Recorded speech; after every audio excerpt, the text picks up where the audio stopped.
Suscríbete a nuestro canal TVC Play y activa las notificaciones.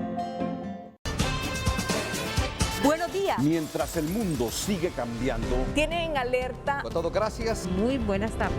Para aquellos que narran historias. Le seguimos la pista a cada noticia. Que a veces también son sus propias historias. Noticias importantes de hoy. Aquellos que deciden ser la voz del pueblo, pero también son el pueblo. Hermanos, hijos, amigos, porque hay noticias que también a ellos les cambia la vida, que los inspiran y los motivan, y les enseñan a enriquecerse y entender el mundo. En honor a todos los periodistas de Honduras en su día.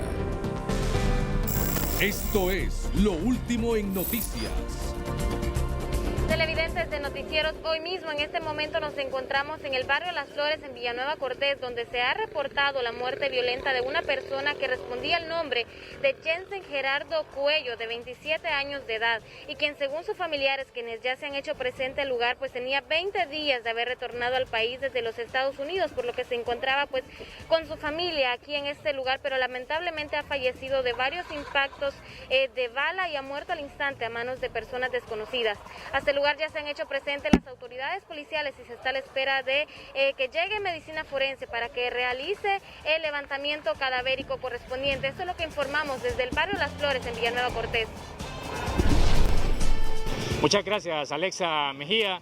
Televidentes de Noticieros, hoy mismo a esta hora se reportan dos hechos violentos en San Pedro Sula, donde han matado a dos personas. Uno de ellos aquí en el barrio, más bien en la colonia Unión de San Pedro Sula, donde un hombre de nombre hasta estos momentos identificado como Cristian fue ultimado de varios impactos de arma de fuego por sujetos que iban a pie mientras él se encontraba en una de las aceras de aquí de este lugar, y que aparentemente esto vendría a ser producto del cobro de la extorsión porque él tenía un taxi VIP en este sector de la zona norte del territorio nacional. Ya han llegado las autoridades de la Policía Nacional a la espera de que lleguen las autoridades de medicina forense para que se haga el levantamiento cadavérico de ley. Repetimos, esta persona es únicamente conocida con el nombre de Cristian y que tendría un taxi VIP. En el sector de la colonia San Francisco de San Pedro Sula se reporta otro hecho violento donde una persona también del sexo masculino fue ultimada por sujetos que iban a bordo de una motocicleta y que es identificado hasta este momento como el nombre de Brian Reyes en el sector de la colonia San Francisco. Con este informe vamos a ir hasta Choloma con nuestro compañero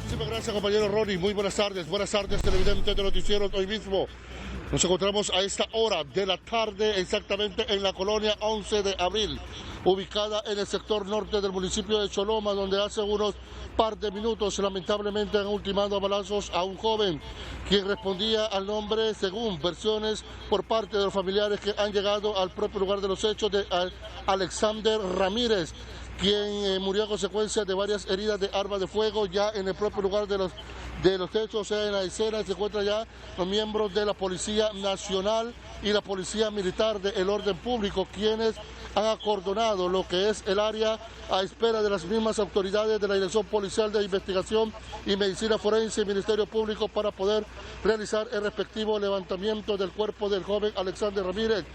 Lamentablemente, en menos de 24 horas en el municipio de Choloma se han reportado 7 personas que han muerto a consecuencia de por la violencia que se ha registrado en el municipio de Choloma. 4 el día de ayer, 1 en horas de la mañana y el día en horas de la mañana, donde ultimaron a balazos a un empresario. En horas de la tarde, en la colonia Colinas número 2 del sector López Arellano, fue encontrado una persona sin vida en el interior de su vivienda, y en este momento le han quitado la vida a este joven en la colonia 11 de abril del sector norte del municipio de Choloma. Esto es lo que podemos informar de lo último, de lo que se ha registrado en la ciudad de La Maquila. Continúe informándose a través de sus noticieros hoy mismo. Buenas tardes.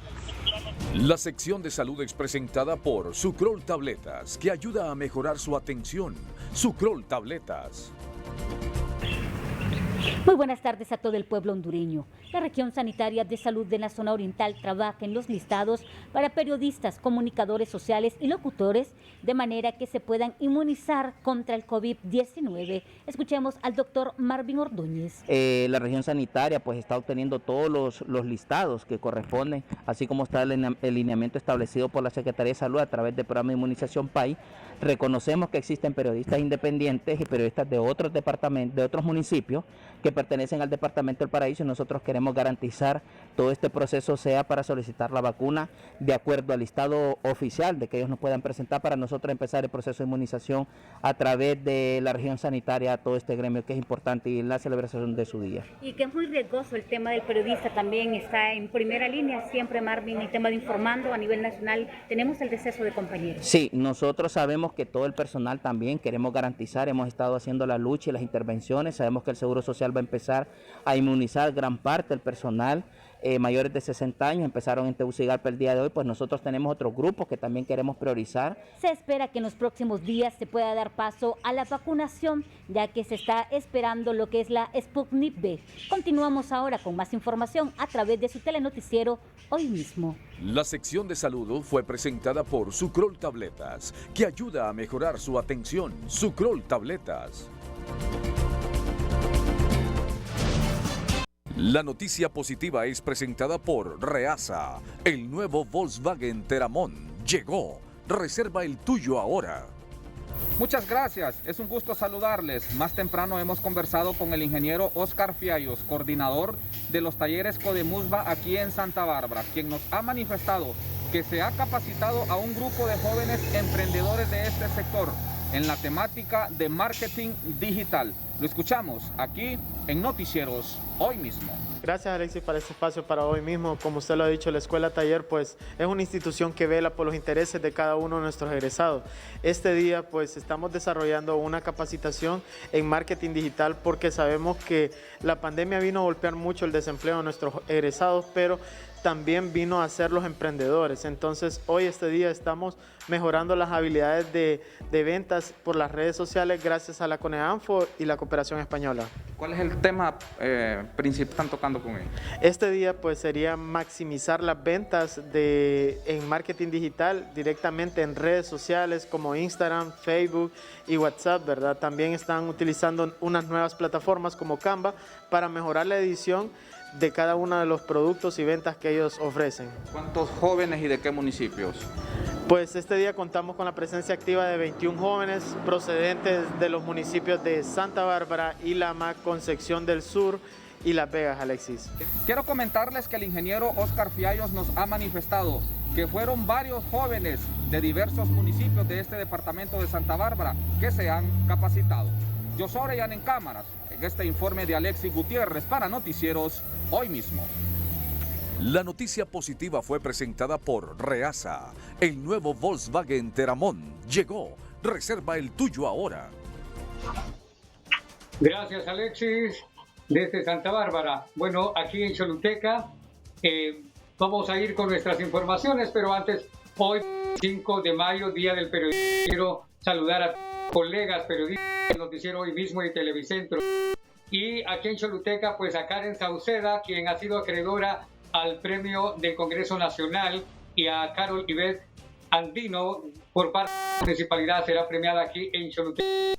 Y en nuestra información queremos manifestar de que continúan las peticiones por los alcaldes hacia la hermana República de El Salvador y Nicaragua para que puedan dotarles de las vacunas contra el COVID. En este caso, el alcalde Douglas de Vicente del municipio de Namasihue así habló para el mismo. Decirle a la población, ya tenemos las vacunas, estamos listos, ¿verdad? Pero no queremos hacer una especulación. Es una gestión que se hizo y estamos a la espera que nos den la respuesta. Alcalde, ¿cuántas vacunas están gestionando ustedes a nivel de municipalidad? Bueno, a la que le solicitamos al presidente Daniel Ortega son 10.000. 10.000 para inmunizar a las 10.000 personas que tienen enfermedades crónicas. Eso fue lo que manifestó el alcalde de Vicente. Están a la espera y no ponen la menor duda de que van a ser dotados estas vacunas, ya sea por el gobierno de El Salvador o de Nicaragua, con el cual Vamos a ir a Coatepeque, donde hay más información nuestro compañero Omar Valenzuela. Buenas noches, Omar. La sección económica es presentada por Banco Atlántida. Una vez que aprendes es muy fácil con las actualizaciones de Atlántida Móvil y Atlántida Online. Actualicémonos juntos. ¿Qué tal? Muy buenas noches, gusto saludarles desde Coatepeque. Noticias no muy positivas en este debido al incremento de la carne de cerdo. Esto a consecuencia de que los productores de la granja han incrementado en 3 ocasiones y las de la ciudad de Coatepeque han estado absorbiendo esto ya no importan más. Escuchemos al presidente de este gremio. Nosotros en una entrevista pasada que nos hicieron ustedes, les dijimos que si sufríamos otro incremento por parte del productor de cerdo, este incremento lo íbamos a trasladar al pueblo. Y así fue, no habían pasado ni 15 días y subimos el otro incremento, tuvimos que hacer el aumento a las carnes de cerdo. El incremento fue de 2 lempiras. Pero hay abastecimiento. Sí.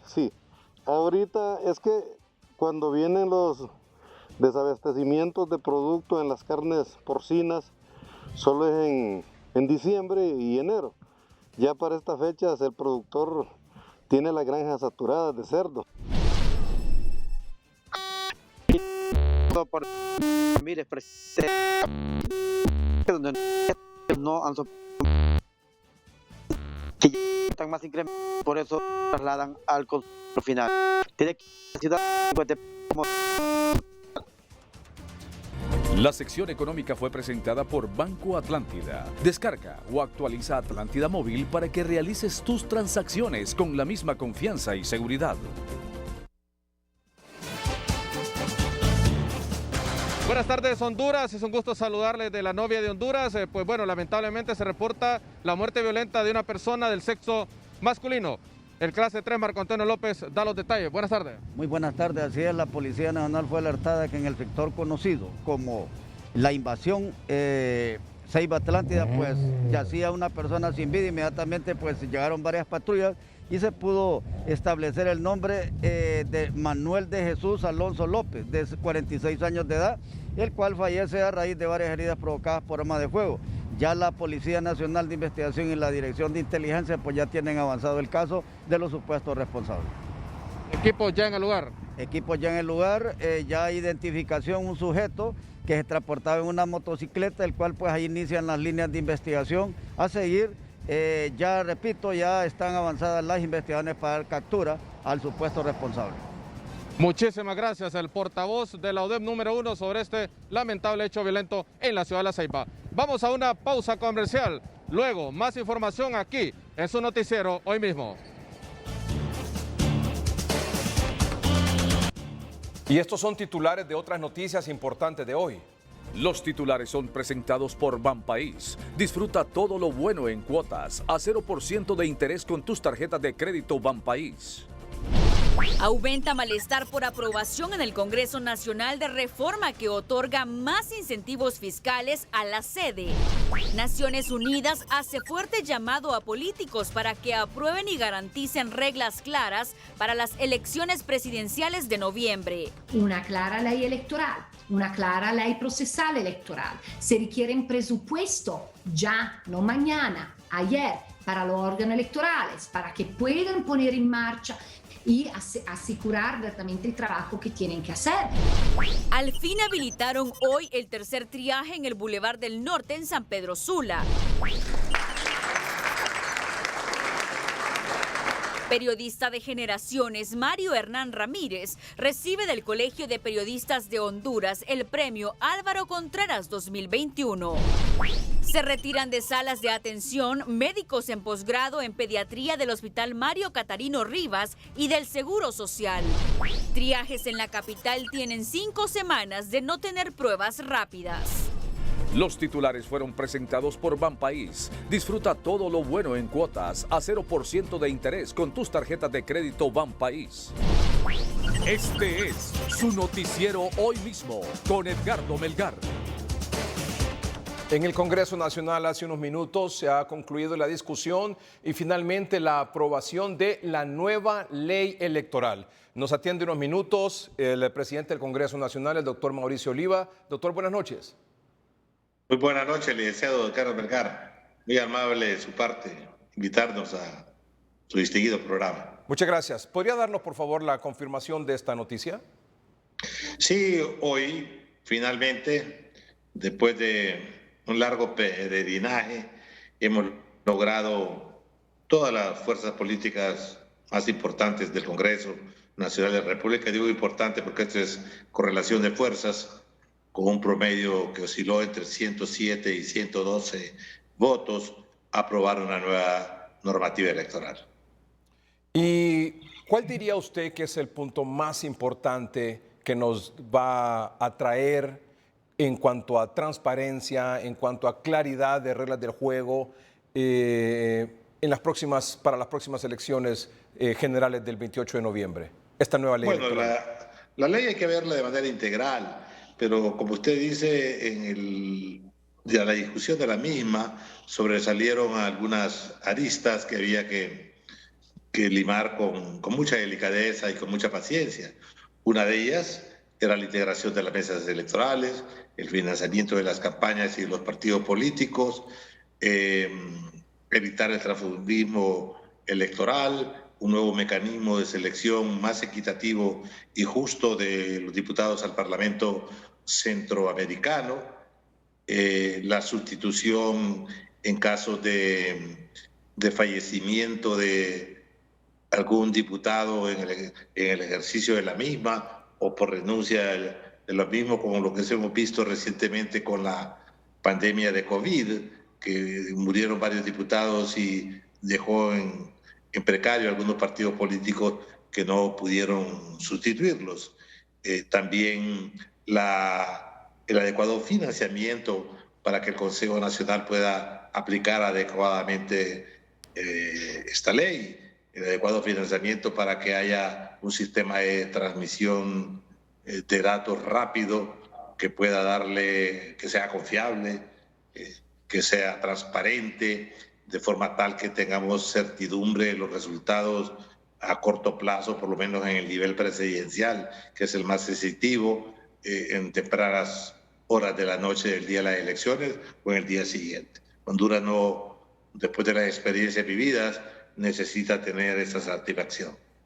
Doctor, por ejemplo, uno de los temas controversiales es la integración de la mesa receptora electoral, la SMER.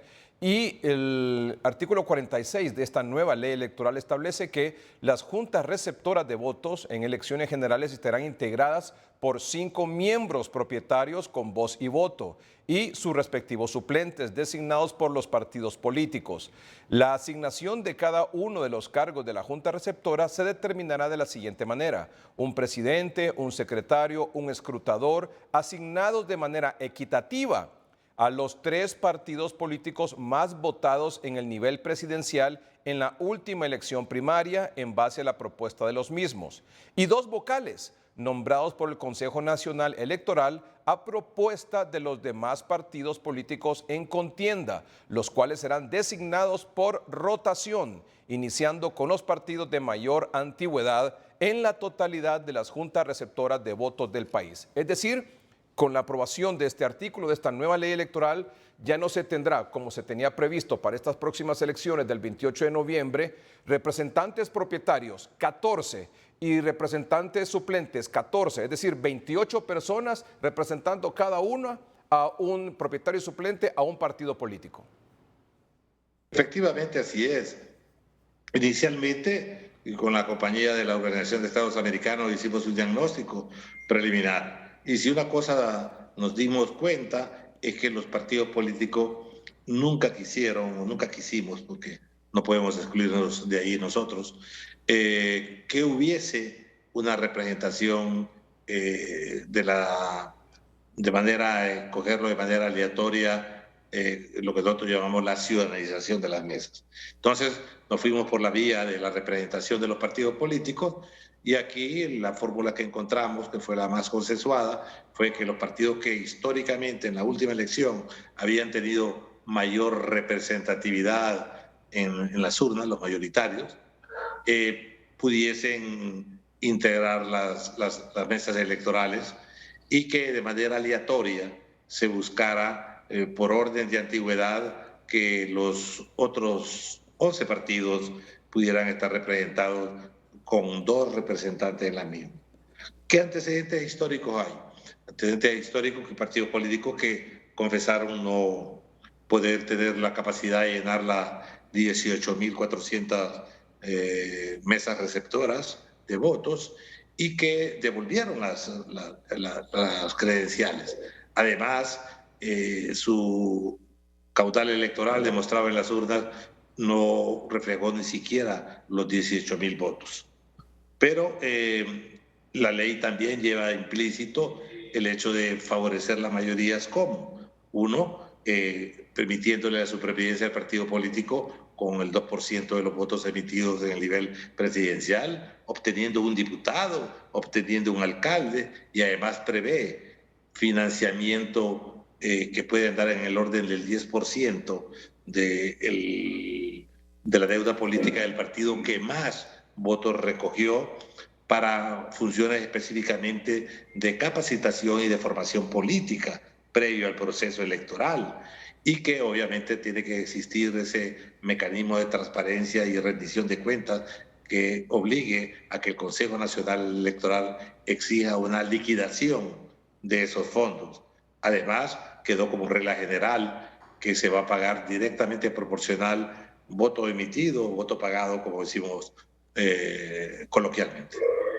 O sea que de los 5 representantes en la mesa, uno será del Partido Liberal, otro del Partido Nacional, uno del Libre y los otros 2 de forma aleatoria entre los 11 partidos políticos en contienda, porque son 14 al final. Correcto. ¿Puede responder usted al cuestionamiento, por ejemplo, de algunos partidos que son de estos 11, incluyendo, por ejemplo, el Partido Salvador de Honduras, que dice no estamos representados en la mesa, nos van a hacer fraude en la mesa? Obviamente esta ley no va a satisfacer a todos. No voy a recurrir al argumento de descalificar a nadie. Lo que sí tenemos es que no hay comportamiento histórico de estos partidos políticos. Nosotros no podemos, por un simple razonamiento, atribuirle al liderazgo de una persona comportamientos electorales anteriores. Esto tiene que verse de manera institucional. Por lo menos así lo consideró la Junta Dictaminadora, que emitió su opinión. Esto no fue fácil, licenciado Melgar. Fue tiempo que hubo que demostrar mucha paciencia, hubo que demostrar mucha perseverancia para tener una aproximación lo más justa posible. Yo sé que mucha gente no va a quedar satisfecha, pero bueno, esto es una correlación de fuerzas que quedó claramente establecida en el Congreso con la votación que ahí se reflejó. Lo que sí tenemos es la oportunidad que en el próximo proceso electoral alguno de los 3 partidos salga de esos 3 partidos mayoritarios, y va a quedar el antecedente histórico de que eso va a funcionar, y ojalá funcione, para que otro partido político pueda entrar en esa lista. Lo que sí, por ejemplo, se ve desde otro ángulo, que se va a reducir la posibilidad de ese trasiego de credenciales. Porque usted sabe, usted lo decía, y está claro, eso ha sido también así histórico, muchos partidos políticos no reúnen la cantidad de representantes en las mesas electorales. Es decir, en las elecciones, por ejemplo, de 2017, había un poco más de 18.000 mesas receptoras electorales y tenían que tener un propietario y un suplente. Esto significa mínimo 36.000 votos. Sí, porque tenían 36.000 representantes, o debieron tenerlos, y no sacaron esa cantidad de votos. ¿Y qué hicieron con esas credenciales? Pues la denuncia de siempre es que esas credenciales las venden al mejor postor. Bueno, y no solo eso, sino que todavía el día de ayer y hoy en la mañana que pasaron el resumen de algunos foros que tocaron el tema político, es que el Partido Nacional de Honduras las compra. Entonces ahora que damos el paso a la inversa, ahora la argumentación va a ser que hemos negado representatividad a los partidos pequeños. Yo personalmente creo que sí debe haber un espacio para que las minorías tengan su representatividad. Eso valida la democracia, Eso da espacio a que no sea determinado grupo mayoritario lo que determinen la conducta y el devenir de la nación. Siempre debe haber espacio para ello. Pero bueno, esto es lo que pudimos construir. Y Dios sabe que no ha sido fácil y que ha sido mérito de todos. Todo el mundo se dio un poco en esto y este es un proceso de aproximaciones sucesivas.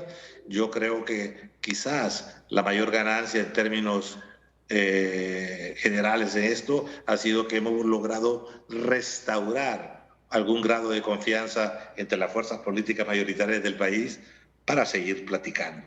Hoy hemos tenido una aproximación positiva, todavía hay aproximaciones que hay que hacer en temas de financiamiento para que el Consejo Nacional Electoral tenga todas las herramientas para un sistema de transmisión de datos pronto, rápido, que nos dé un resultado también de la manera más temprana, certidumbre, tranquilidad. Hay temas que hay que seguir platicando. ¿Qué va a ser el tema que parece que ha caído en el olvido de la reelección, de la segunda vuelta? Todavía hay material, como digo yo, que tenemos que seguir consensuando en el país. Doctor, le agradezco mucho que hace toda esta conversación y solo para concluir, se ha hablado mucho en relación a la aprobación ayer en el Congreso Nacional de unas reformas a la ley de la sede de estas zonas de empleo y desarrollo económico que le generan más incentivos fiscales. Y hay un cuestionamiento en el sentido de que no se reunió la cantidad de votos que se requería para su aprobación. ¿Qué tiene que decir sobre eso, doctor? Bueno, mire, yo sé que el tema es polémico, siempre lo fue. Lo que hay que dejar claramente establecido es que sin razón o con razón, cada quien lo ve de su particular prima. Número uno, las sedes son ley de la República desde el 2015. Número dos, no se tocó nada de la ley orgánica de las sedes. Lo que se hizo fue unas reformas a dos leyes. Una, la ley sobre el impuesto sobre ventas, y la otra a la ley que rige el pago de impuestos por las exportaciones. Ahí se quedó el tema. Y se le da en el caso concreto del impuesto sobre la renta el mismo trato que se le da a los otros sistemas, al RIT, al SADE, al SOLI. Y es que la experiencia nos da que hay que ir haciendo algún tipo de ajustes para poder por lo menos dar algún grado de competitividad a estas empresas. Mire, nadie dijo nada cuando el Congreso Nacional le modificó eso a las empresas que estaban, por ejemplo, a las maquiladoras, que están bajo el régimen de SOLI. ¿Qué sucedía con las maquiladoras? Para poner un ejemplo, estaban libres de importación. Entonces, para ellos era más favorable importar cemento que comprarlo acá, porque tenían que hacer todo un estudio de transferencia se me va la palabra, creo que es de garantías de precios. Entonces, el estudio les costaba $300,000 anuales para poder equipararlo. Entonces, si yo voy y compro una ferretería cemento en Puerto Cortés y tengo una maquila, me sale más caro que importarlo, entonces mejor importo. Las cementeras hondureñas venden menos. Entonces, en paralelo, si ellas pudieran venderlo sin impuestos sobre venta, le damos sustentabilidad al empresario hondureño o a la empresa que está en Honduras, puede generar más empleo, genera más circulante y ganamos nosotros por el impuesto sobre ventas en otro sector de la sociedad, darle mayor poder adquisitivo y al generar el crecimiento de la empresa. Ese fue el razonamiento. Entonces, nunca se tocó la ley de sedes. Número uno, se tocó la ley del impuesto sobre ventas y dos, se tocó la ley de impuestos sobre exportaciones. Y ambas necesitan mayoría simple. Que sea bueno o sea malo, bueno, cada quien tiene su manera de opinar y eso lo respetamos. ¿Usted cree que la sede, usted decía desde 2015, ¿ha habido algún interés en particular de empresas de venir aquí a Honduras y generar empleo? Bueno, eso sería una opinión muy subjetiva de mi parte. Yo sé que hay en el sur una empresa que está trabajando en ese sentido, sobre todo para exportación de verduras, chile verde, chile multicolor, de chile dulce, pues que le llamamos nosotros aquí en el país. Personalmente he visto que la inversión es grande, buena, que tiene grandes expectativas, es un tipo de cultivo intensivo en invernaderos. Hay que dar el privilegio de la duda. Es decir, vale más intentar 100 veces equivocarse a no hacer nada. Pero obviamente siempre habrá más de una manera de ver las cosas. Cada quien tiene una racionalidad para verlas y en esto es difícil conseguir unanimidad. Doctor, ¿y usted podría darnos su opinión en el sentido de que uno de los principales cuestionamientos es que esta sede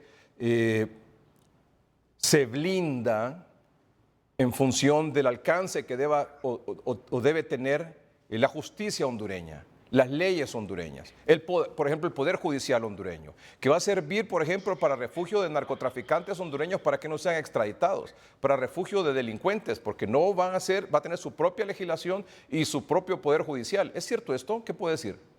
No es cierto. Yo creo que hay mucha desinformación. La legislación que se refiere en cuanto a las relaciones comerciales, nacionales e internacionales. Ahí nunca se ha hablado de que no va a prevalecer la justicia hondureña, la policía hondureña o las leyes hondureñas, para el caso del Código Penal, el Código Procesal Penal, nunca se ha hablado de eso. Recuérdese que inicialmente había una concepción similar a eso que la Corte Suprema de Justicia declaró inconstitucional y que tuvo que hacerse un replanteamiento.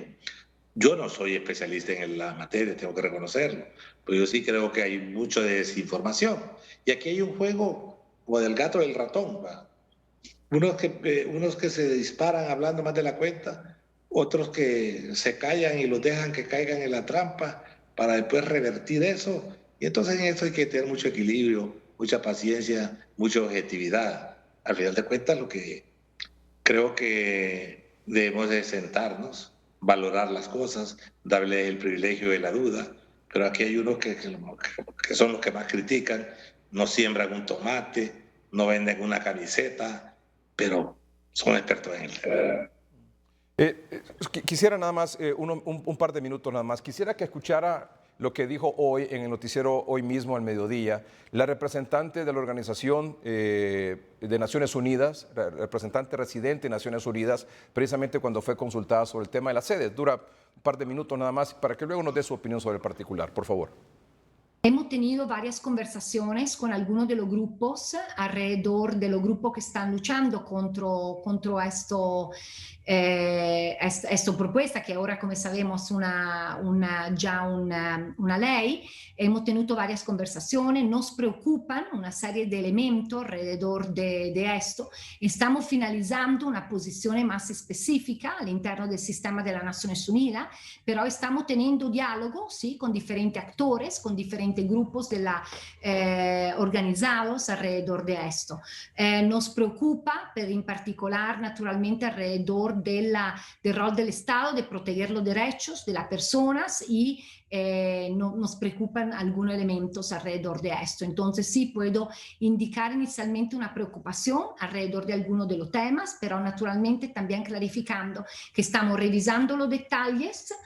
Sabemos que es un tema muy, muy complejo también, con toda diferente perspectiva también al interno de Honduras mismo. Pero lo que es importante recordar que la consulta previa libre e informada es un principio muy importante. La Convención 169 de la OIT los recuerda. Honduras está comprometida a esto y tenemos que encontrar manera para asegurar que esto sea verdaderamente implementado al interno del proceso mismo. Y nos preocupa naturalmente que la población más impactada no sea integrada al interno también de este debate, de estas decisiones. Entonces, allá otra vez llamando naturalmente alrededor de los principios de derechos humanos, de consulta previa, libre e informada, y como digo, estamos revisando internamente para tener una posición más específica alrededor también de lo que se aprobó ayer en el Congreso, que acabamos de ver los detalles específicos en ese sentido. ¿Qué es lo que más le preocupa a las Naciones Unidas sobre este tema? Bueno, naturalmente asegurar que los derechos del hondureño y de la hondureña que viven en esta parte del territorio sean garantizados. Esto nos que preocupa y esto es nuestro interés de asegurar que los compromisos que Honduras tiene a nivel de las convenciones internacionales que se han ratificado sean respetados en ese sentido. Doctor Oliva, ¿qué tiene que decir? No, yo creo que comparto con ella en el sentido de que es deber del Estado preservar los derechos humanos de las personas que trabajan en este sector. Yo he platicado mucho con Alice Shackelford y algo sí tiene claro ella es lo siguiente, que podemos recibir cualquier tipo de sugerencia, ilustraciones, pero que todas estas decisiones están en el marco de la soberanía hondureña. Doctor, me hacen una observación aquí, yo quisiera que por favor usted lo aclarara, en relación a un artículo de esta nueva ley electoral, el artículo 312. Me hacen esta observación ahora mismo, no lo conozco, sí conocía los otros artículos que le mencioné, pero este no, y yo quisiera por favor que aquí en vivo usted nos sacara de esta duda. El artículo 312 de esta nueva ley electoral hace referencia a los efectos de las actuaciones judiciales para inhabilitar candidatos. Y el artículo 312 dice lo siguiente: las actuaciones judiciales, es decir, un requerimiento fiscal, por ejemplo, del Ministerio Público, contra cualquier candidato a cargo de elección popular, desde la fecha de su inscripción hasta la declaratoria de las elecciones respectivas, no surten efecto de inhabilitación, salvo si ésta fuese el objeto principal de la pretensión y recayere sentencia firme condenatoria al efecto o resultasen de la comisión de un delito o la violación de la Constitución de la República. Tampoco dichas acciones surten efecto contra los candidatos si no se hubiese agotado previamente la oposición a su inscripción. Es decir, esto se interpreta como que no se puede acusar a ningún candidato a cargo de elección popular en este periodo antes de las elecciones. No.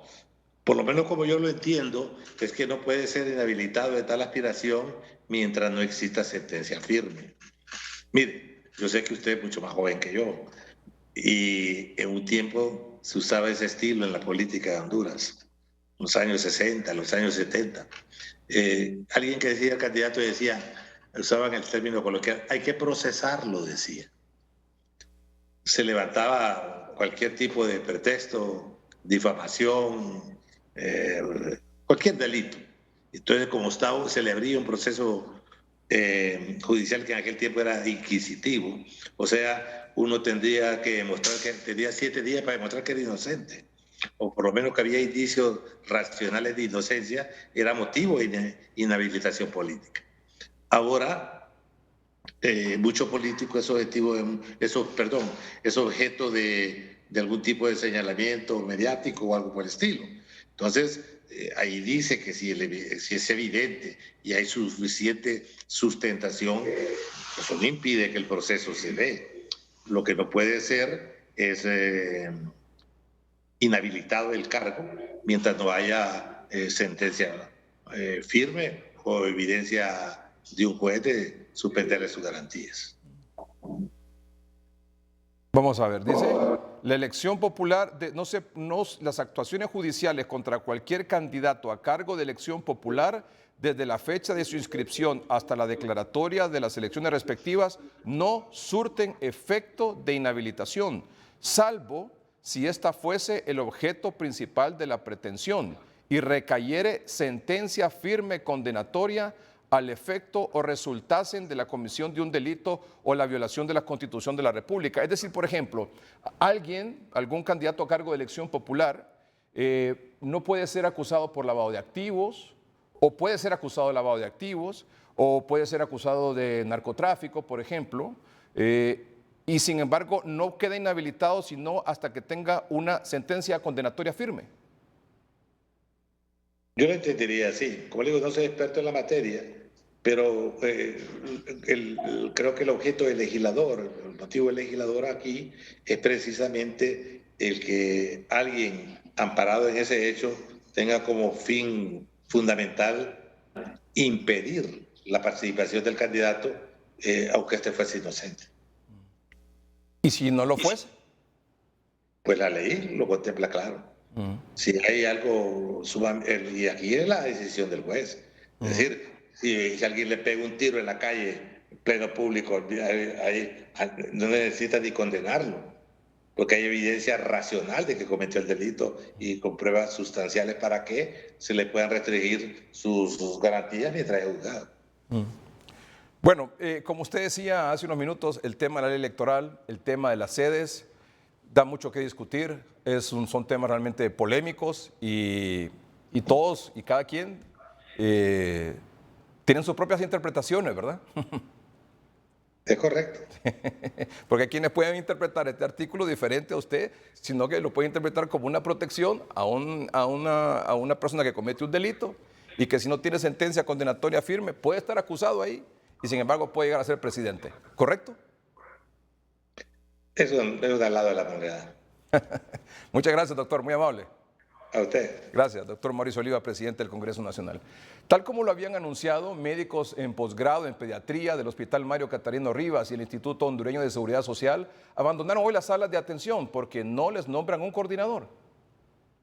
Al no tener una respuesta de las autoridades de la Universidad Autónoma de Honduras que le garantice la culminación de su posgrado de pediatría, 28 médicos abandonaron las salas de los hospitales Mario Catarino Rivas y el Seguro Social, solo atendiendo emergencias.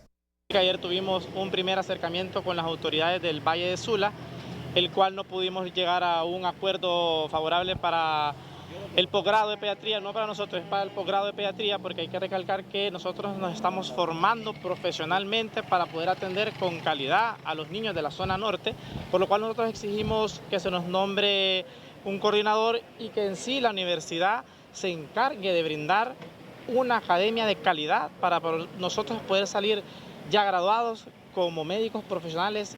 Por su parte, el presidente de la Asociación de Pediatría en San Pedro Sula solicitó a las autoridades universitarias solventen este impasse académico, ya que esto traería serias repercusiones en las atenciones a los menores enfermos. En la universidad está en todo la autorización y el llamado para que ellos puedan resolver este problema lo más pronto posible, no darle más larga al asunto. Estos muchachos han mandado 17 cartas, se han reunido y solo son promesas de palabras que hasta el momento no le han resuelto nada.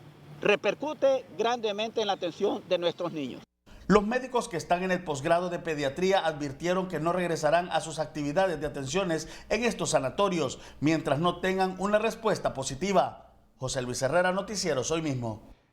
Las recientes lluvias en el norte del país han inundado nuevamente la colonia La Davis en Choloma, Cortés, cuyos habitantes claman a la Comisión para la Protección del Valle de Sula que finalmente terminen de reparar los bordos destruidos por el río Chamelecón hace 6 meses. O sea que la tal reconstrucción que nos anunciaron después de ETA y IOTA ya lleva 6 meses y nada.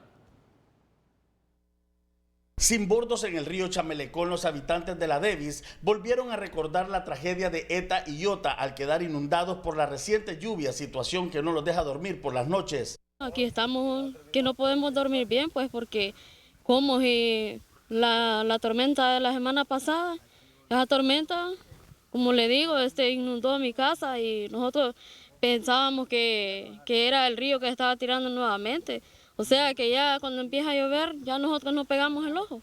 Sí. Tenemos que estar ahí viendo, porque el río con una tormenta, ya este río ya está lleno. Los damnificados en este sector sienten que las autoridades de protección al Valle de Sula les han dado a tol con el dedo al prometerles que en febrero repararían estos bordos, promesa que nunca se cumplió.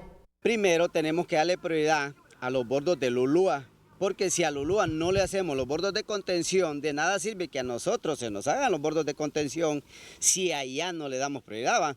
En la colonia La Davis, en los bajos de Choloma, las inundaciones destruyeron 9 viviendas en su totalidad. 19 sufrieron daños en un 70% de su estructura y quedaron 500 personas damnificadas.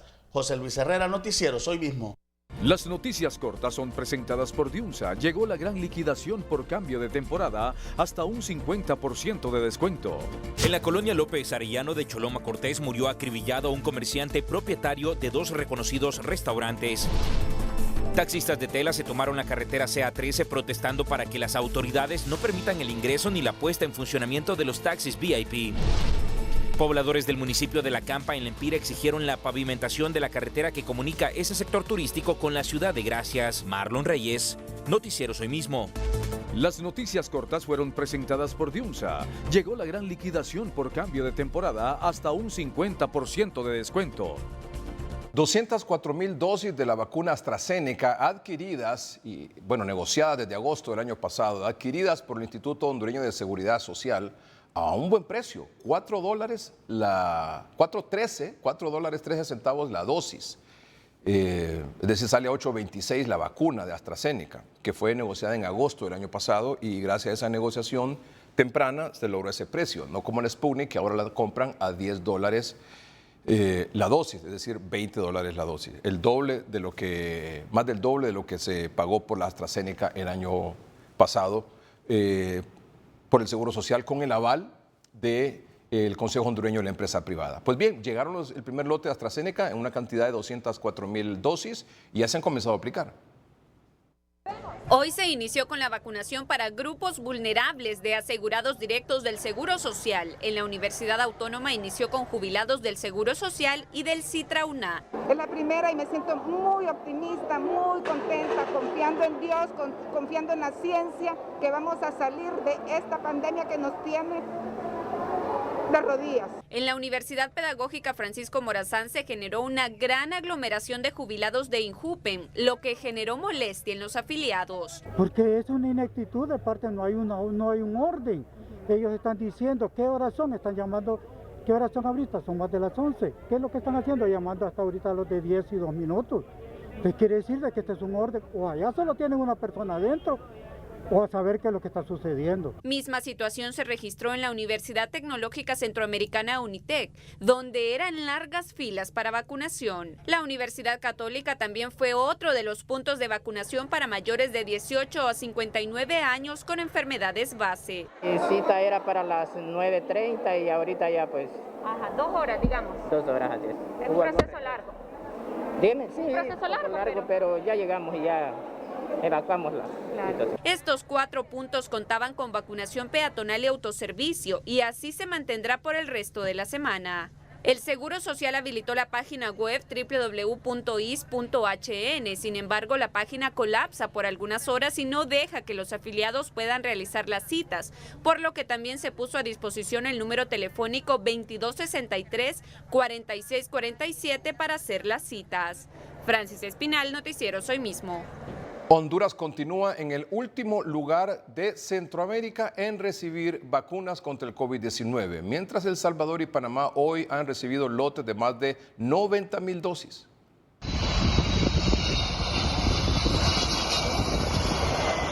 Con la llegada hoy de 96,000 vacunas contra el COVID-19, El Salvador avanza en la vacunación de su población y lidera en Centroamérica. Hasta la fecha, este país ha vacunado a 1,693,183 personas, de las cuales 1,101,172 tienen la primera dosis y 592,011 la segunda. Costa Rica avanza en segundo lugar de la región. En su cuenta de Twitter, el presidente Carlos Alvarado escribió hoy: más de 205,000 dosis de vacuna contra COVID-19 aplicadas en una semana y llegamos a un total de 1,457,802 dosis. Ya van 867,517 personas con la primera dosis. Muy optimistas de que pasaremos la meta de 1 millón de personas con la primera dosis para junio. Continúa con fuerza la aceleración.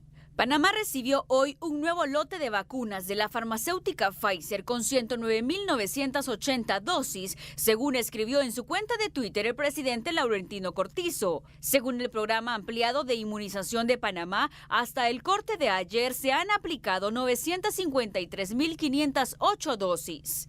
En Guatemala, el pasado 20 de mayo ingresó el segundo lote de 50,000 dosis de vacunas contra el COVID-19. Hoy, el Ministerio de Salud Pública detalló en Twitter que hasta la fecha han vacunado con la primera dosis a 360.865 personas, 2.535 con el esquema completo, es decir, con las 2 dosis, para un total de 363.400 dosis administradas.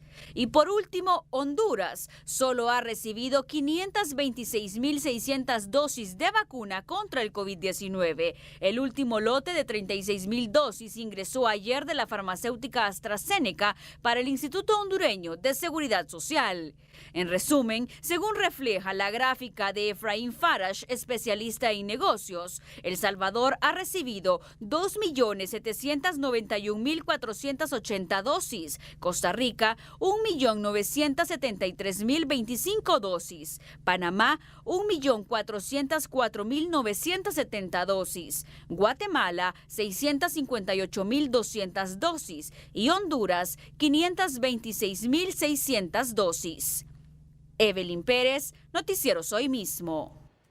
Y mientras en El Salvador esa dosis es para vacunar al 21% de la población apta para ser vacunada, en Honduras representa el 2%. Después de 3 meses, esta es una buena noticia, porque después de 3 meses de haber sido cerrado el triaje de Expocentro, recuerden que en San Pedro Sula solo hay 2, había 3 triajes, el de Expocentro, el del Colegio de Ingenieros y el del Infod. Cerraron el de Expocentro y luego estuvimos aquí insistiendo en el noticiero que no era posible que en San Pedro Sula solo tuvieran 2 triajes, que entre los 2 hacen, ¿qué? 15, 20 camas, menos, para poder estabilizar a algún paciente que llegara complicado, no solo del municipio de San Pedro Sula, sino que de cualquier municipio de Cortés o fuera de Cortés que lo necesitara y que estuviera pendiente de un cupo para ser ingresado al Hospital Leonardo Martínez o al Catarino Rivas. Pues bien, finalmente se ha hecho el trabajo y han abierto ya el tercer triaje en San Pedro Sula, lo cual, por supuesto, es una buena noticia, nos alegra porque aquí estuvimos insistiendo mucho en ese tema. Ubicado en el Boulevard del Norte y con un cupo para más de 800 pacientes COVID, en este triaje se atenderá las 24 horas los 7 días de la semana. El triaje más grande que el país cuenta con una capacidad que si se requiere de atender de 800 a 1.200 personas diarias. Hay que recordar de que lo habíamos habilitado como un megacentro de vacunación. Hoy en día ya queda funcionando como un triaje. Su área de admisión, su área de farmacia con todos sus medicamentos que se requieren, con una capacidad de 8 clínicas médicas, de igual forma 36 camas estabilizadoras. Contará con un centro de estabilización de pacientes que lleguen en estado crítico por COVID-19. Servicio de microbiología de 8 de la mañana a 6 de la tarde, donde tendremos la capacidad de tomar muestras de antígenos y pruebas de PCR. Asimismo, a futuro cercano se está estableciendo los convenios para poder aperturar un laboratorio clínico.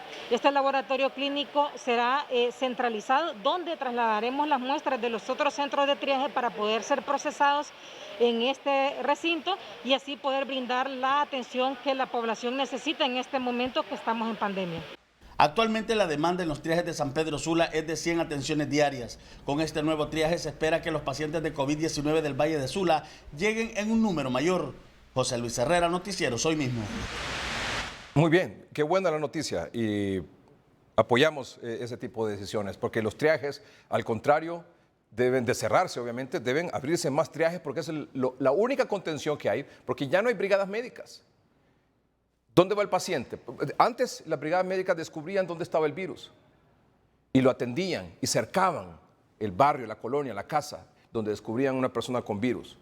Ahora, como no hay brigadas, entonces ya los pacientes acuden a los triajes. Entonces, esa es la contención que hay. Ese es el muro de contención para que no vaya al hospital, porque no encuentra cupo, porque están llenos los hospitales, porque están colapsados, sobre todo las unidades de cuidados intensivos. Entonces la idea es que más triajes se mantengan abiertos, que no cierren. Pero en este caso, muy bien, tiene la posibilidad o capacidad para poder atender unos 800 pacientes a 1.200 diarios, que va a trabajar de lunes a domingo, las 24 horas, que tiene cama, que tiene logística, que tiene el espacio, que es el más grande, hablando de infraestructura. Pero no se trata de eso, se trata de si tienen el personal para poder atender a una avalancha de pacientes que sea más de 50 diarios, más de 100 diarios, porque el personal que atendía en Expocentro, en el tercer triaje ahí en San Pedro Sula, que es el que está sustituyendo este nuevo, podía atender unos 50 pacientes diarios y hasta 10 podían estar en centro como estabilización, hasta 10. ¿Por qué? Por la cantidad de personal que estaba contratado para dar esa atención, tanto la ambulatoria como un paciente que necesitaba quedarse ahí para ser estabilizado y ya sea regresar a su casa o ser trasladado a un hospital. Así que no depende de la logística, no depende de la infraestructura, depende de si realmente van a contratar más personal del que ya estaba trabajando cuando estaba abierto el triaje de Expocentro. De eso depende en realidad. Y por supuesto que mañana le vamos a dar seguimiento a este ángulo de la noticia. Al menos 5 semanas han cumplido ya algunos triajes en la capital sin tener pruebas rápidas. Los más afectados al no contar con pruebas rápidas en los triajes son los pacientes. No, a mí que no, que solo el hisopado me van a hacer. Pero tiene que esperar, ¿usted está esperando? Sí. Hasta las 9. Hasta las 9. ¿Es necesario que estos lugares tengan todo lo necesario como pruebas rápidas? Claro que sí, sí. Para salir rápido uno, porque a veces uno se viene sin nada de la casa y hasta se puede desmayar aquí. Copeco es el encargado de brindar las pruebas rápidas a los triajes. En el del Centro Cristiano Internacional tampoco hay pruebas hace un mes. Que no había nada más, que no hay en ningún centro aquí nos dijeron que había. No me dieron nada, solo me dijeron que había consulta y pruebas PCR nada más. Esta misma situación se registra en todos los triajes capitalinos donde solo hay pruebas PCR y antígeno. Sin embargo, algunos pacientes no cumplen con los criterios como días suficientes de síntomas para hacerlas antígeno, por lo que les hacen PCR, pero este resultado tarda hasta una semana en que el laboratorio de virología entregue el resultado. Tengan todo lo necesario que necesita el pueblo. Para eso están gobernando, ¿no? Para que se llenen el bolsillo. Que cumplan con lo que prometieron. Porque aquí está aquel de arriba que todo lo ve y después les va a pasar factura. Las atenciones en cada triaje van en incremento y al día se atienden entre 250 y 300 pacientes con sintomatología de COVID-19. Francis Espinal, Noticieros Hoy Mismo. El Colegio de Periodistas entregó el Premio Nacional Álvaro Contreras 2021 al connotado periodista de Generaciones Mario Hernán Ramírez.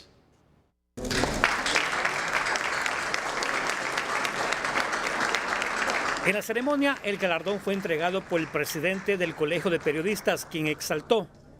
Hablar de el periodista Mario Hernán Ramírez es hablar de honestidad, es hablar de ética, es hablar de gremialismo, es hablar de pasión por esta noble y encantadora profesión que hemos escogido como nuestro oficio.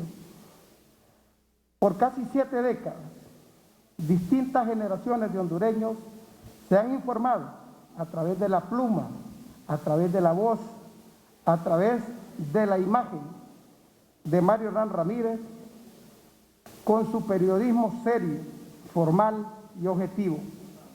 Su vida nos sirve de ejemplo a las nuevas generaciones. Sin lugar a dudas, su obra reaviva el compromiso de cada periodista hondureño de realizar su trabajo honesto, su trabajo beligerante y un periodismo valiente. El destacado periodista, historiador, poeta y escritor señaló que desde 1952 inició su labor periodística en diferentes medios de comunicación del país.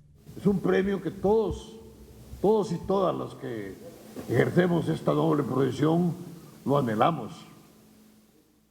Yo no puedo decir que no lo merezco. Yo sí creo que lo merezco. Lo merezco.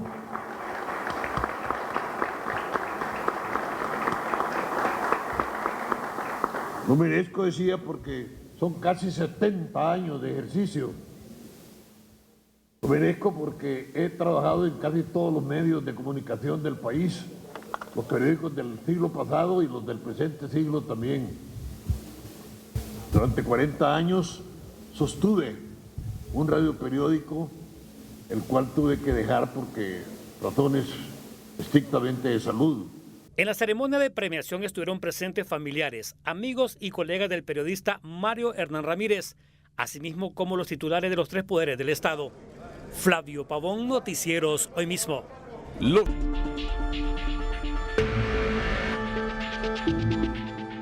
Están con nosotros en el hospital de Tela, en Atlántida, la doctora Fabiola Cárdenas, doctora Fabiola Cárdenas, de la sala COVID del hospital de Tela, junto con el doctor Nelson Piedi. Muchas gracias, doctora Fabiola Cárdenas y doctor Nelson Piedi. Y nos acompaña aquí en Tegucigalpa el doctor Omar Videa. Tenemos 10 minutos para esta telemedicina. Ya el doctor Omar Videa ha tenido conversación y acercamiento con los doctores de la sala COVID desde el lunes antepasado, aquí a través de la telemedicina, y ahora ya será una relación permanente del especialista con el personal de la sala COVID en el hospital de Tela. Así que corre el cronómetro y los dejamos a ustedes mientras nosotros escuchamos y aprendemos de lo que ustedes conversan aquí en vivo. Sí. Muy buenas noches, doctor Piedi y doctora Cárdenas.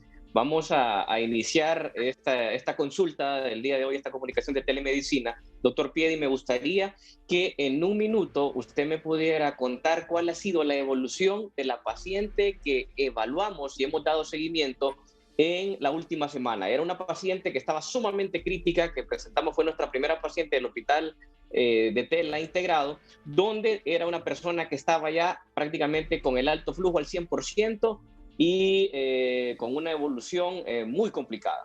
¿Qué ha pasado con ella? Buenas noches, doctor Videa, también al licenciado Melgar. Es un gusto para nosotros estar con ustedes esta noche. Comentarle rápidamente, era una femenina de 49 años que a su ingreso estaba muy complicada. Dejar de saber que el estado de la paciente sigue siendo delicado, pero ha tenido ciertas evoluciones que han mejorado en su estado actual. Pues hoy está en su 19 día de enfermedad, se le cumplieron ya sus 3 dosis de tocilizumab, una extrahospitalaria y 2 gestionadas a nivel intrahospitalario. Han mejorado mucho sus marcadores inflamatorios. Entró con un PCR de 48, actualmente la paciente tiene un PCR negativo, una velocidad de eritrosedimentación de 51, actualmente está en 21, ingresó con un dímero D elevado a 1258, actualmente está en 338. Después de las 3 dosis de tocilizumab, la paciente mostró una mejoría en cuanto a la saturación de oxígeno. De hecho, se logró reducir el alto flujo a 40 litros. Actualmente la paciente se encuentra delicada siempre, ¿verdad? Sabemos que la enfermedad deja secuelas muy graves a nivel pulmonar y pues la fibrosis es una de ellas. Actualmente la paciente ha tenido que ser de nuevo, ¿verdad? Sometida a elevar a 60 litros el oxígeno, el aporte de oxígeno. Pero ha tenido mejoría en cuanto a sus marcadores inflamatorios. Excelente, eso es lo que se pretende, ¿verdad? Esa comunicación, esa interacción que nos va a ir haciendo llegar a salvar vidas. Y hoy tenemos un caso nuevo. Doctora Cárdenas, ¿qué caso trae para hoy? Sí, muy buenas noches, Ricardo. Buenas noches, doctor. El caso que tenemos el día de hoy es una paciente femenina de 54 años de edad, procedente de aquí del casco de Tela. La paciente niega antecedentes personales patológicos con un nexo epidemiológico positivo. La paciente ingresa el día de ayer, 24 de mayo, aquí al hospital con una historia de fiebre de 8 días de evolución sin predominio de horario, atenuada con analgésicos como acetaminofén.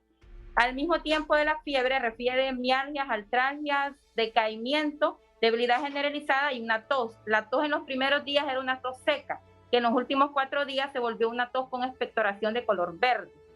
Al segundo día de la sintomatología, la paciente por su nexo epidemiológico decide hacerse un hisopado por antígeno, el cual sale positivo. Inmediatamente la paciente empieza a tomar tratamiento maíz desde el segundo día de la sintomatología, el cual lo completa en su totalidad. Al 7º día de la enfermedad, la paciente comienza con disnea de moderados a pequeños esfuerzos, siempre continúa con la fiebre, la tos, el decaimiento y las mialgias y artralgias.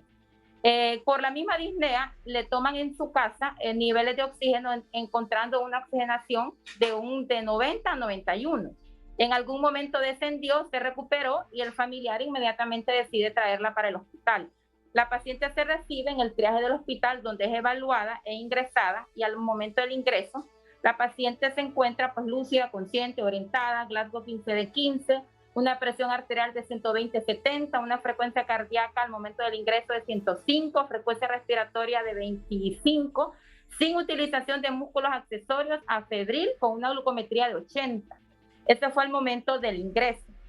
Ya el día de hoy, que sería el 9º día de la enfermedad y el primer día intrahospitalario, la paciente al momento que se pasó visita se encontró una paciente decaída, Glasgow 15 de 15, disneica tanto al reposo como al movimiento, con oxígeno con puntas nasales a 3 litros y así, a pesar de estar en esa condición, se observaba utilización de músculos accesorios y una saturación de un 90%.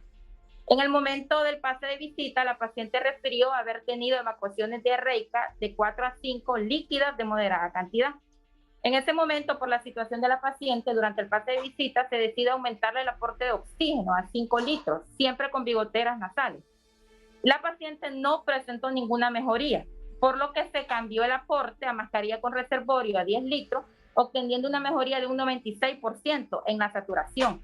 A pesar de esa ligera mejoría, la paciente siempre se observaba disneica, utilización de músculos accesorios, la disnea tanto al reposo como en el movimiento. Entonces, en esta situación, como podemos ver, y una glucometría de 186. Como podemos ver, entonces una paciente intrahospitalaria en las primeras 24 horas pulmonarmente ha estado comprometiendo. Entonces, eso es lo que a nosotros nos preocupa, ¿verdad? Cómo en 24 horas esta paciente se ha comprometido un poco más. Al momento del ingreso, doctor, la paciente con exámenes de laboratorio, con un hemograma, pues la verdad que unos glóbulos blancos de 4.9, con predominio de neutrófilo un 74%, linfocitos de 19.2, una ferritina al momento del ingreso de 292 y un dímero D de 561, con un PCR de 2 y un LDH de 246. La paciente ingresa pues con esteroides como dexametasona, 16 miligramos cada 12 horas, anticoagulantes, enoxaparina, 40 miligramos cada 12, su protector gástrico, ingresa con oxígeno, con bigotera, como lo dije anteriormente, a 3 litros, y comienza con antibióticos, que la ceftriaxona es primer día, intrahospitalario, tomando en cuenta que ella completó tratamiento mayor ya. En los exámenes... podemos ampliar la tomografía. En la tomografía se puede visualizar, podemos poner la pantalla completa, se puede visualizar los infiltrados, o sea, el compromiso de la neumonía que se está viendo en evidencia cuando se ve en las zonas bajas, en las zonas inferiores, esos colores como claros, como gris claro o blanquecinos. Eso es la invasión ya del virus que está a nivel basal bilateral con un predominio en el lado derecho. Eso es lo que se está viendo ahí en la placa. Cuente. De hecho, doctor, el reporte de la placa de tórax menciona que la paciente tiene un compromiso pulmonar de un 36% en la placa de la placa torácica. Sí. Y podemos... cuente. En el examen físico también pulmonarmente se auscultaban crépitos de predominio basales, tanto al momento del ingreso, que fue el día de ayer, como el momento de hoy de su pase de visita. Ok, doctora, voy a hacer unas preguntas para irnos ubicando y dar la orientación. ¿Cuánto está usando de esteroides? De dexametasona. Dexametasona, 16 miligramos cada 12 horas. Sí, en este caso se ve que la respuesta inflamatoria va en ascenso y va caminando más el virus que el contraataque que uno le está montando. Entonces, en esta condición es clave de dos cosas. Hay que desinflamarla. Lo primero es utilizar dexametasona. Hay que ponerle al menos una dosis de 32 miligramos cada 12 horas en un día. Y luego, posteriormente, continuar con los 16 cada 12 horas. Lo otro, es urgente el tocilizumab en esta paciente. ¿Tiene indicación? Entiendo que tiene una procalcitonina negativa, que eso pues ya no faculta para poderlo emplear sin ningún problema. Entonces, ponerle tocilizumab ahora, esté en el día 9. Esta enfermedad, entre el día 8 y el día 12, se puede comer una vida. Así es que están en la fase crítica, o sea, en este momento están en el ojo del huracán. Es por ende que tiene que reforzarse, ya tiene muy bien la cobertura antibiótica. Si ella está pesando aproximadamente 60 kilos, auméntele la dosis de la anticoagulación. La posibilidad que tiene esta paciente de hacer un fenómeno trombótico es alto. Entiendo que tiene un dímero D ligeramente elevado, entonces si pesa 60 kilos, sería 60 miligramos cada 12 horas que tendría que aplicarle. Es muy importante mencionarle a la población que no puede estar llegando al día 8. Esta es una situación, la paciente comenzó con tos desde el inicio. O sea, en ese momento un juicio clínico implicaba que en este momento ningún paciente sintomático en Honduras debe dejársele de dar colchicina en el tratamiento. De hecho, el tratamiento maíz incluye la colchicina en todos los pacientes sintomáticos, al igual que la antiagregación con aspirina. Pienso que en esta paciente tenemos que acelerarnos porque está con mascarilla con reservorio y a la vuelta de la esquina puede estar requiriendo alto flujo, pero lo que se haga en estas horas en adelante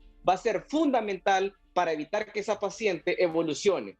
Población, una tos en este momento hasta que no se demuestre lo contrario es una sospecha de neumonía, donde el tratamiento en la neumonía ya debe de incluir antiinflamatorios y pues lógicamente valorar el uso de tocilizumab. Claro, y perdón, esto es lo que nos preocupa en esta paciente, cómo en 24 horas y en los días de la fase crítica en que está pasando, cómo se ha venido comprometiendo pulmonarmente. De hecho, y esa es la parte más importante, lo que recalca usted, hacerle ver a la población que no pueden esperar a que la enfermedad se complique, a llegar a una insuficiencia respiratoria para buscar ayuda. De hecho, desde el inicio de los síntomas, los pacientes deben de acudir a los diferentes centros de triaje, a la consulta médica, ¿verdad? Para ser guiados y orientados en cuanto a los exámenes que deben de realizarse para determinar si en realidad hay algún proceso pulmonar que les esté afectando y que se pueda agravar a futuro en la enfermedad. Doctores, quedamos a la disposición, vamos a seguir intercambiando opiniones. Nuestro tiempo ha concluido, pero el tiempo en la televisión, pero en función de seguir salvando vidas, estaremos en comunicación y dándole el seguimiento al caso. Este momento, los minutos son claves. Para ganar este partido hay que entrarle con todo ahora, porque esa es la fase crítica de esta paciente, de esta vida, de esta compatriota que podemos salvar. Agradecemos a ustedes su tiempo también. Es para nosotros un gusto el poder haber compartido con ustedes este caso y pues poder discutirlo y así generar nuevas ideas a partir de él. Así, muchas gracias a usted y también al noticiero.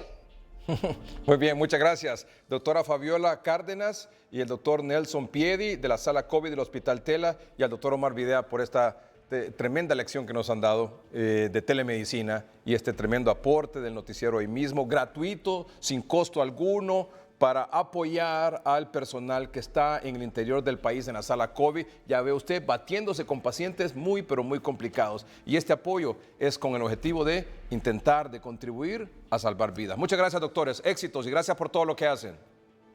Okay, muchas gracias a ustedes por su tiempo. Gracias, doctor Omar Videa. Feliz día, licenciado Alberto Melgar, a usted en el Día del Periodista, con esa enorme labor, tremenda labor que realiza a diario y con ese gran equipo. Muy merecido se tiene en el primer lugar, en el corazón de todo Honduras. Muy bien, muchas gracias, doctor Omar Videa. Gracias siempre por su apoyo.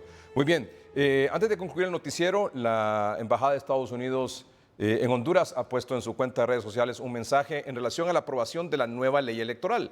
Ha dicho la Embajada hace unos minutos: aplaudimos al Congreso de Honduras por concretar la tan esperada aprobación de las reformas electorales. La implementación de estas reformas es el siguiente paso importante hacia un proceso electoral transparente en noviembre. No hay tiempo para más, solo para agradecerles el favor de su atención. Buenas noches y que estén bien.